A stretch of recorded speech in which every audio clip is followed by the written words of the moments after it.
Welcome back, everyone. So I'm going to do something special here, which is kind of do a supplemental video for the week outside of my normal formatted programming.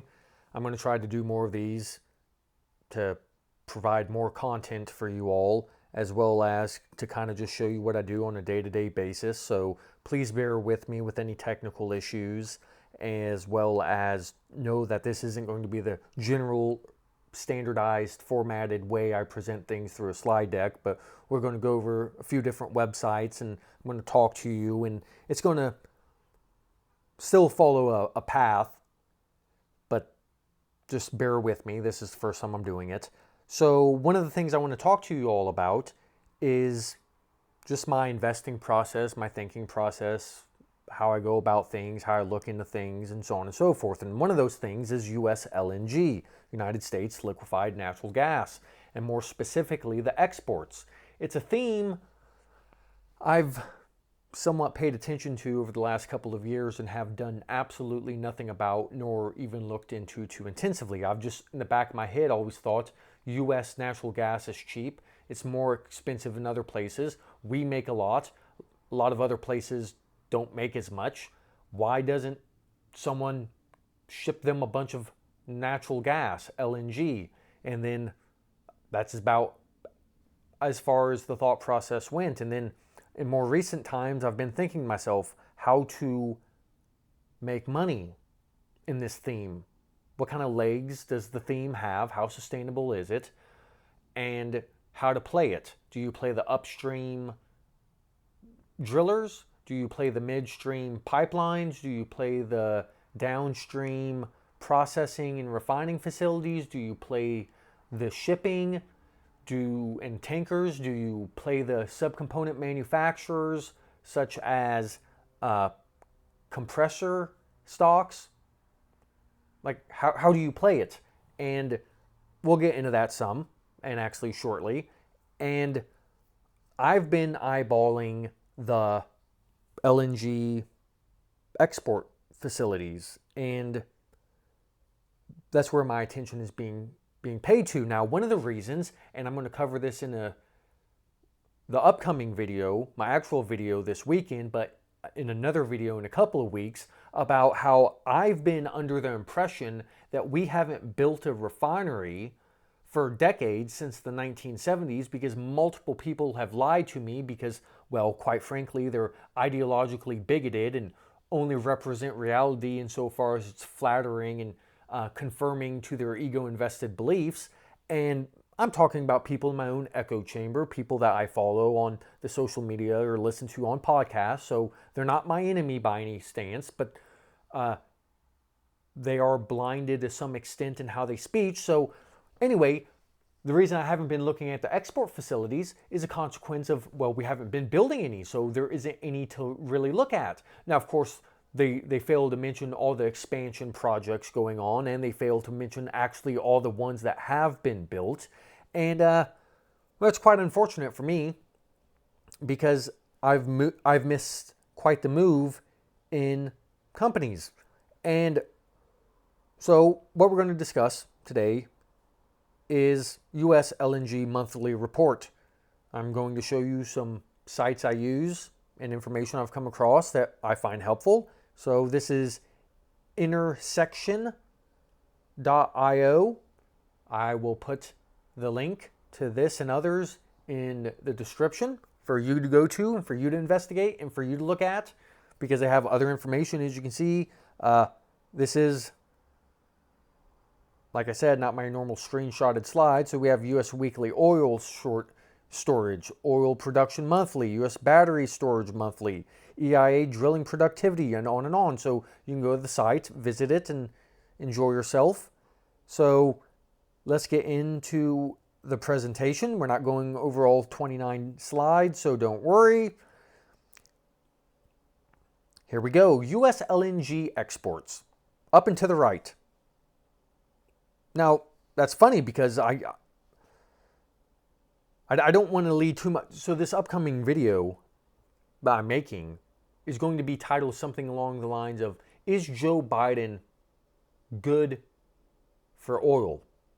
Or something like that. it's going to be quite provocative and going to ruffle a lot of feathers. But, you know, with his energy hatred policy towards natural gas and oil and carbon emissions and this and that, well, how in the hell are LNG exports at all-time highs? They were non-existent practically in 2016, and since then they have gone up quite a bit. Let's just say it, up and to the right. If that was a stock chart, I'd want to own it. Now that's a funny thing. So let's go look at a stock chart.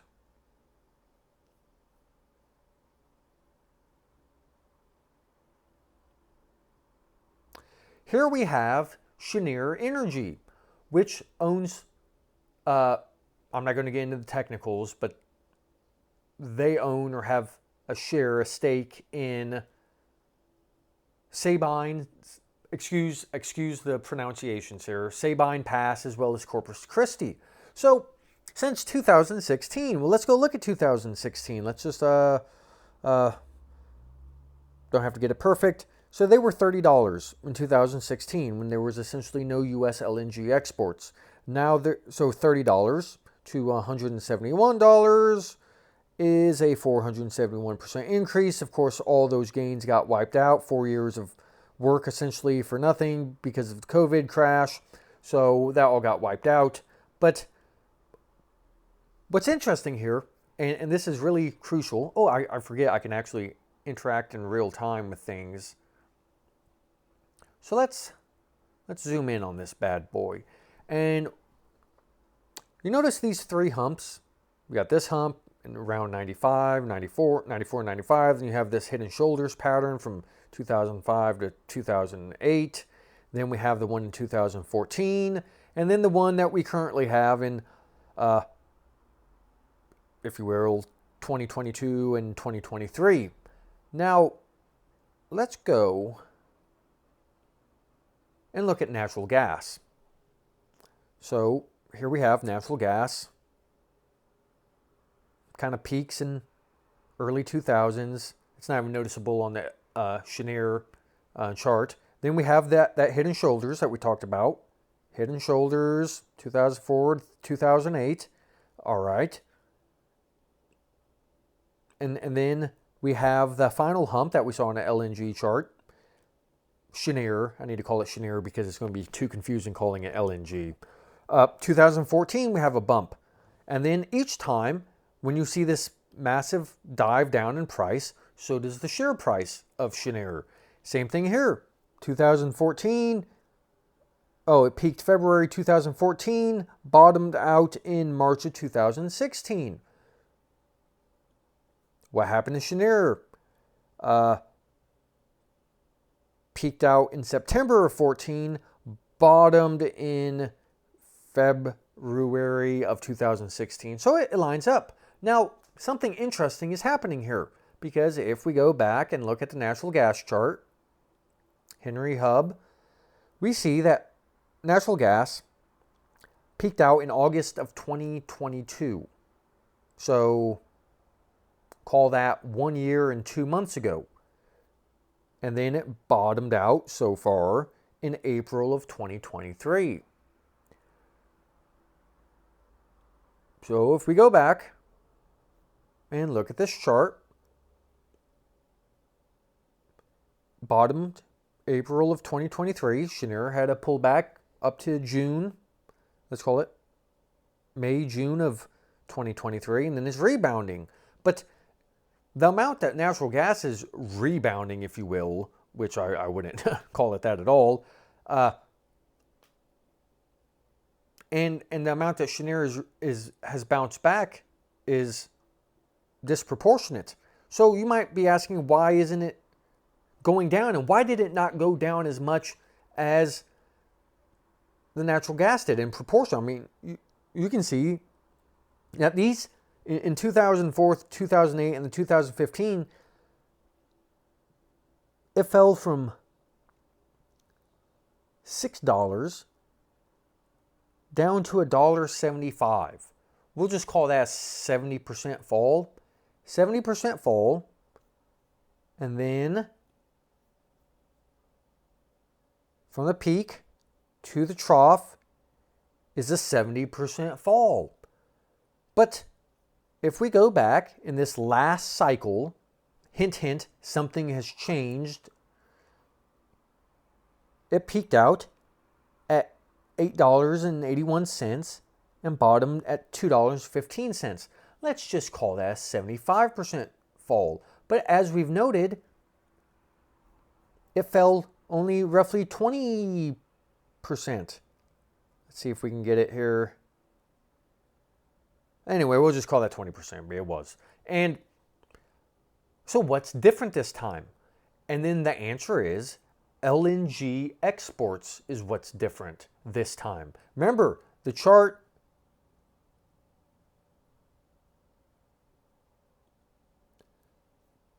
shows in 2016 things started ramping up for the export market, which Cheniere has because they have the Sabine Pass and then they have the Corpus Christi. That's what's different this time. So normally you would, that's the problem is as an inflection investor, a new catalyst, a new variable has come to play and you have to factor that in and consider it. And that's why when you look at the chart, if you were unaware of this, you would say, yeah, it's getting ready to collapse again, which it might. If a recession comes up, then it will collapse, more likely than not. And by collapse, who knows? But what it's showing is that there is now a disconnect and not a direct correlation between natural gas price and Cheniere stock price.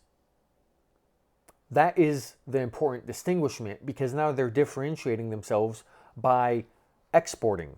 All right. So, U.S. last 12 months, LNG exports up and to the right. Cumulative U.S. LNG exports.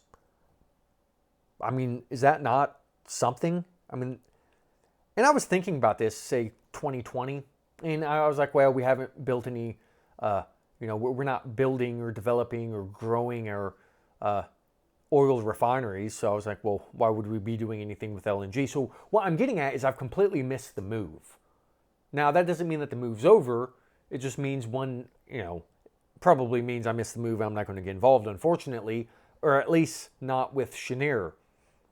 And, how much of this is priced in? We're not going to go into all the details, cash flow multiples, and blah, blah, blah. So we're not getting there today. This is more about narrative. U.S. monthly LNG exports by export region. So this is always interesting. Much of it's going to Asia and Europe. Now, it's been going to Europe, but obviously the whole situation going on in Europe in the last, call it, couple of years has increased the amount of natural gas exports that go there. LNG exports by export region. And what you see is Latin America and the Caribbean is ramping up pretty hard. U.S. monthly LNG exports by export region. That's kind of an interesting artistic painting. U.S. annual LNG exports by region. It goes into it more by year. So obviously, obvious enough. In 2022, a lot more went to Europe than it did the prior years. And in 2023 so far, it's dropped back down some. But then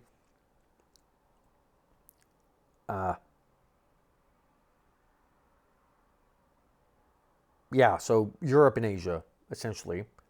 And then that's relevant because of shipping lanes and getting the LNG there and the spreads, because if you're looking at it from the shipping perspective, travel distance is quite relevant.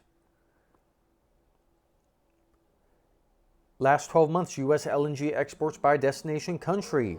Netherlands, France, UK. It's going up.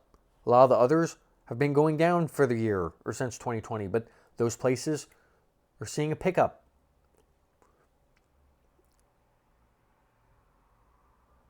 Sabine Pass. Up and to the right. LNG exports up and to the right. Cumulative Sabine Pass up and to the right. It's just look at the pictures. It's all looking good. Now remember that Cheniere, the stock I showed you, Cove Point. Don't care, but it's good to know. I mean, if you invest in an industry, you want to know about the competition and what they're doing, and some of them are private and they're not publicly traded. So it's worthwhile to see if the same thing are happening to them because, number one, they're competition. Number two, they can give you a better feel for the market, but they look to be doing the same. Corpus Christi, back again to Cheniere. Up and to the right, kind of flatlined over last year. They're doing some expansion project work there. So that's to be understood. Then I'm sure all of you heard about Freeport last year, how they had fire, had to shut things down. That's why they flatlined. That's why in the top left chart you see a gap because they weren't producing, and then or they had to throttle things back, and that's that. So it gives you a monthly update on all of this in the nice package chart. I guess this is really an advertisement for this website. I actually really appreciate it. And everything looks pretty attractive. U.S. LNG export capacity. Now this is the future because we invest for the future, not what's happened before, but what's going to happen. And we use the past as the best predictor of the future. Past behavior is the best predictor of future behavior. But sometimes things change, and as I noted, the export market started getting developed in 2016. Things have been booming. Now booming things also drive in competition, and there is competition. Qatar and Australia are competition. Now, that presupposes, or you shouldn't automatically assume that doesn't mean we all can't have our fair share of the pie. So this is LNG export capacity 2023, where the mouse is. We're almost in 2024, flatlining, and then it's going to ramp up hard through 24 into 25, and then it's going to flatline and then pick back up again.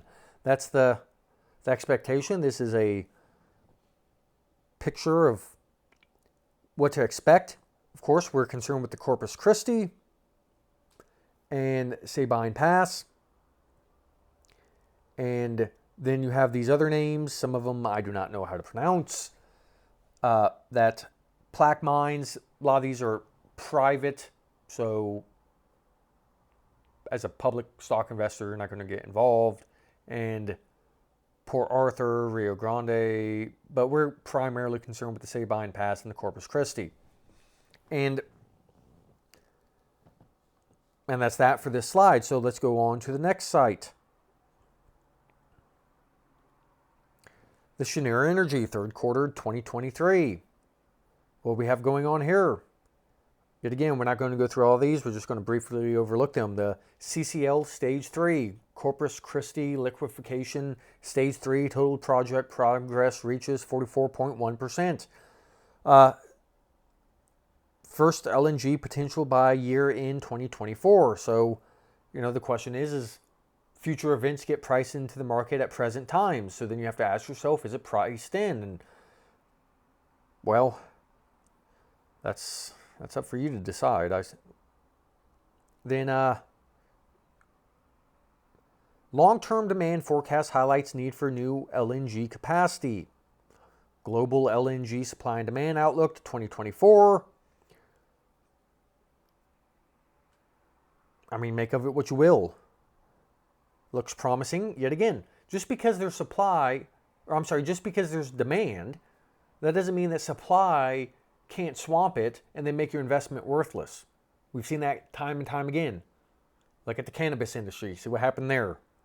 Just imagine if you bought into that, talking about how demand's going to ramp up without factoring in supply. You'd be a lot poorer.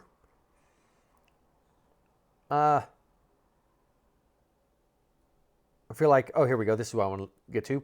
So, Cheniere LNG exports by destination. So, you can see that Europe really picked up in 2022, and then it's kind of dropped back off, but Asia is now picking up or making up the gap there, and then Latin America is picking up some slack as well, and MENA, which is Middle East, North Africa region, is just barely anything.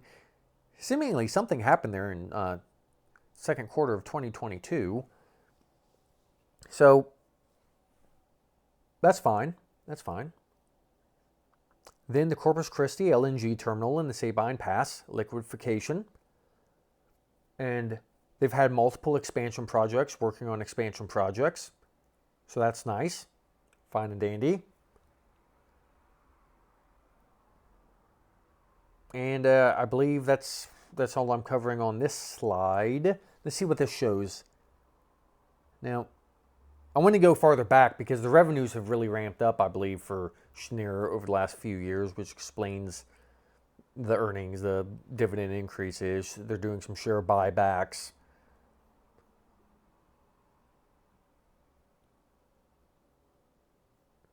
Cheniere initiates permanent process for significant expansion of LNG export capacity at Sabine Pass. This was February of 2023. Let's see.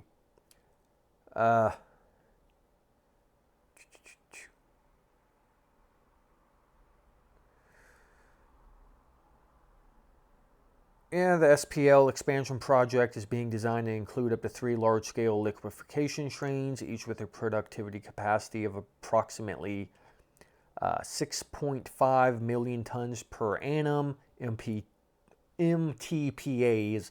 You'll see MTPA a lot when discussing LNG, and MTPA stands for million tons per annum, so just keep that in mind.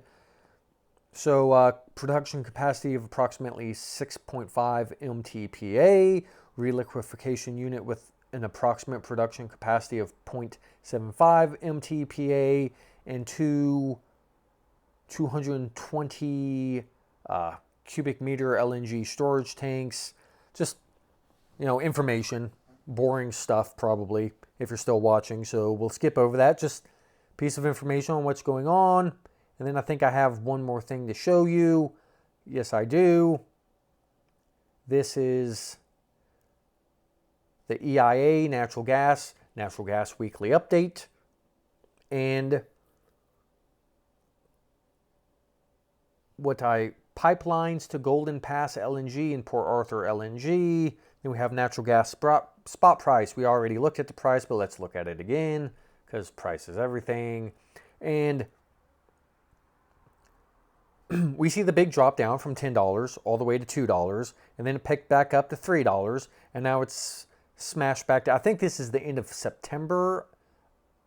No, when is this? I don't know. If it's weekly. No, November 8th. I have no idea. There was something I was looking at that was for September. I apologize. So November 8th. So we went from $10 to $2. That's 80% fall. And Cheniere fell 20%. So that's worth something. And then it ramped up to $2. From $2 to $3, so that's a 50% rise. And then it fell from $3 to $2, which is a 33% fall. And in all of that time, from falling, 80%, and then going up 50%, to then going down 33%, Cheniere essentially went down 20% and went up 20%. So it's back to where it was when natural gas was $10. Now, if that's not showing you relative strength, then I'm not going to be able to convince you of anything, I suspect. Then, they just talk about stuff, as one does. Corpus Christi Stage 3 pipeline. Cheniere Corpus Christi pipeline is constructing this 21-mile pipeline with capacity of 1.5 BSFD.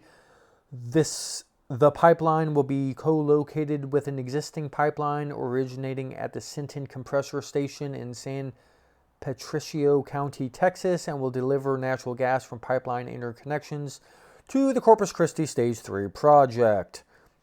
So things are happening, things are developing. I missed out on a multi-100% move. Weekly total rig count. Yet again, what do you see here? When the prices went up, rig counts went up. When prices fell, they fall. Yet Cheniere has broken that pattern. And that's really worth paying attention to. Yet again, we have that head and shoulders looking pattern here between 2010, 2015, because, well, rigs take a moment to fall off. And then same thing back in 2008, fell off in 2009. Then, 2016, 2016 is when natural gas bottomed, and then it kind of started going up again. So then the rigs go up because rigs don't need sky high prices to operate. And then COVID fell off, and then yet again we're going through another down cycle in the last year of total rig counts falling. And vertical rigs are pretty much out of the picture. Directional rigs are pretty much out of the picture, and then it's just horizontal rigs for the most part. And that's what's going on, and I thought I would just touch base with you all to discuss these things. And anybody who's watched this channel for any meaningful time knows that I bought shares of natural gas because if you just look at the chart, this is simple investing that might also be called stupid investing. Look at this chart. If I said, hey, you have to buy natural gas, when would you buy it? And the answer is, let me see, bottomed out there at $2.15, bottomed out here at $1.63, bottomed out here in $1.73, bottomed out here $1.95, bottomed out there in $3.14, $2.32, $1.84. So you can see once the shale revolution started taking off, call that late, let's just call that 2010 to 2015 time, is now we're seeing even lower natural gas prices. Why? Because there's more volume, there's more fluctuation, there's more producers due to the shale boom, so on and so forth. So the price can go lower due to it's easier to overwhelm the market, and maybe it can't go quite as high as a consequence of it's harder to overwhelm the market by reducing supply radically. So $2, $1.50, $2, right? I don't know, there's a disparity between this chart and another chart I showed you because it shows that gas went from 3 back down to 2. This is saying as of October, it's 3, so whatever. The point is if you look at this chart, you would buy at about $2 and you would hold on till it went to $4. Like, what, it peaked out here at 387, 404. I mean, anytime it bottoms out, anytime if you bought at $2, it would take you, let's see, say you bought there $1.93, December 15. December 15 you bought, and then by December 16 it was at $3.59. So pretty much any time natural gas gets to $2, you can essentially make 50% of your money within 2 years.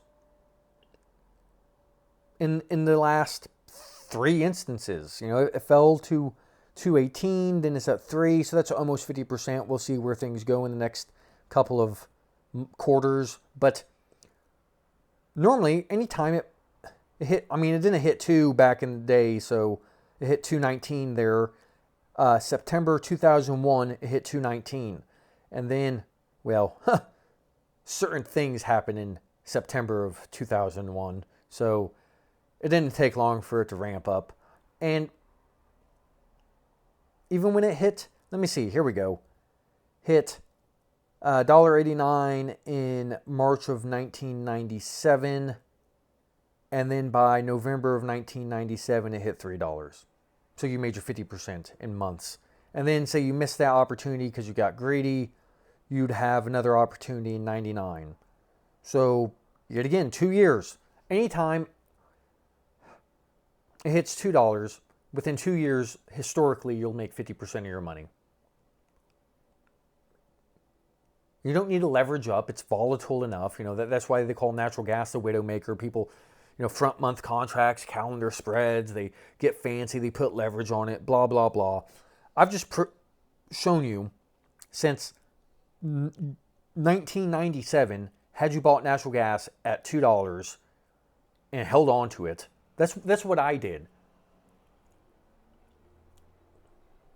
And the reason I got out of it with like, I think plus 10 or plus 20% gain after a month or two during the earlier in the year during the Canadian wildfires. And the reason I got out of it was, I don't think I ever did make a video. I got out of it because I purchased it through, I believe, GAZ, G-A-Z was a ticker symbol, and I was really afraid that they were going to cancel that fund. So between buying up on the bump in price as a consequence of catalyst and the macro or micro environment, however you want to look at it, I sold. But I was also concerned of that fund getting shut down, which it sure enough did. And then I was going to transfer my money from that to other things, but there's other things I wanted to buy. I can't remember what, that I thought I would make the same 50% return on within 2 years. So that hasn't really happened yet. I kind of like the trade because once it hits a price target, you're out. You don't get sucked in. At least I don't. When I have a solid price target, there's no fundamentals. I don't care. When it comes to natural gas, I honestly don't care. Like, you buy it at 2, you wait till 3, you make your 50%, you get out. And then everybody wants to say, yeah, but just imagine if you held on for a couple more years, you could have sold out at 4 or 8 or, bam, to 13 and at 10. And it's like, I don't care. Like 50% returns in 2 years is fine by me. Especially because it's not going to be a large percentage of the portfolio. I'm not a believer in it. I'm not pathologizing. It's a very simple trade. It's about, natural gas is about, like uranium is a perfect example of something that I'm kind of a believer in.